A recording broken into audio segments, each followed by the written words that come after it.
All right, everybody, what it do? Fourth whistle, High Plains Drifter. And we just got done watching St. Louis GateKeepers versus Portland Bridgetown Menace. We are now getting into the big dogs of the tournament. GateKeepers ranked number 2. And finally get a chance to see what the GateKeepers are bringing this year. I think they left a few players off, looking to play the whole weekend. GateKeepers end up winning this thing by about 150 points. Now, at the very beginning of the game, it didn't look like that.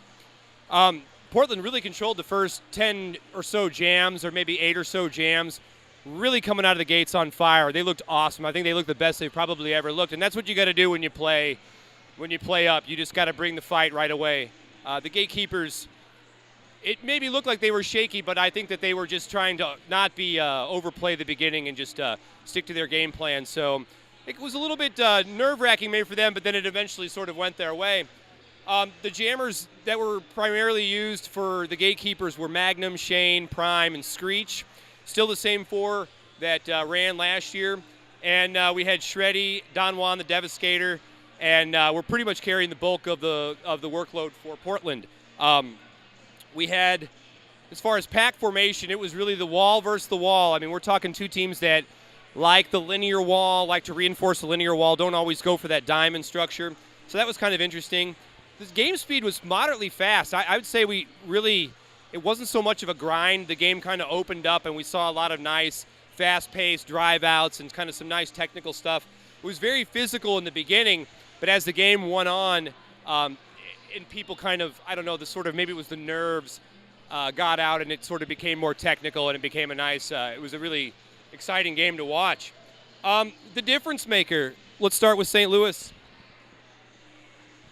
You know, the big thing with the GateKeepers is they're so deep. They got a lot of different players in the wings to step up, and we saw a few of them tonight. We saw Matthew Uttendorf. We saw Monster Jam. We saw David Metcalf. Those are all players that are coming up. We did not see Double XL today. We did not see Wrecking Bill today. Some of the bigger guns, it looks like they're sitting on those. So the GateKeepers got a lot of different weapons. Dynamic attack. You've got 4 jammers that can hurt you different ways. Plus, you've got Nat King Kill if you want to bust him out. A lot of ways to score points. And blocker awareness, one thing the GateKeepers are really, really good at is what they call the Shadow Crush, which is the 3rd blocker involved in the play, dropping back to get penalties on people. Just having that complete game awareness, is what it takes to win. So the GateKeepers bring all of those things, and so it takes a really stellar game to beat them. For Portland, I still think Portland had an excellent game, even though the score maybe looks a little lopsided. Their walls looked amazing this afternoon. I mean, they really were strong. They also were swapping people out. I mean, they had a lot of their pack chemistry was good. They were versatile. You saw a lot of different players wearing the stripe, a lot of different players engaging and being the first point of contact. So, again, it shows that they're flexible, they're versatile, and they got a lot of different things, weapons that can get you. And, this is their second game today, so but I still think that they made an excellent showing, and it was a very respectable loss to St. Louis. Now for the Fourth Whistle Warriors, I'm going to go a little bit different here.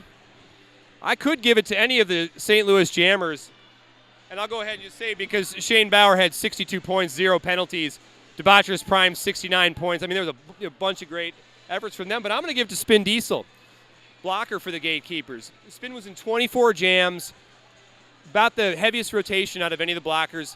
Only 2 penalties, and he's an extremely physical blocker. Very confrontational, goes right at the play, super aggressive, and he plays offense. He can switch from offense and switch to defense, and his awareness and hustle to that action is not as no one else competes with it. In this game, he really shines. So I definitely think Spin Diesel was Fourth Whistle Warrior for the GateKeepers, despite the outstanding jammer performances. And for the Portland Bridgetown Menace, I'm going to give it to Shreddy Mercury. Shreddy Mercury again showing so they're down on purpose his tenacity and just his ability his fitness is so good. He is just pushing through those GateKeeper walls, and these are very, very tough walls, and he cut right through them. And although he wasn't the lead scorer on his team, he only went to the box once and was very, very consistent. So well done, Shreddy. It was looking really good. And so St. Louis will go ahead and move on, and which is kind of what we expected. But nevertheless, Portland's looking really, really good. So happy to see it. Up next, we're going to have the reigning champions, your mom men's derby,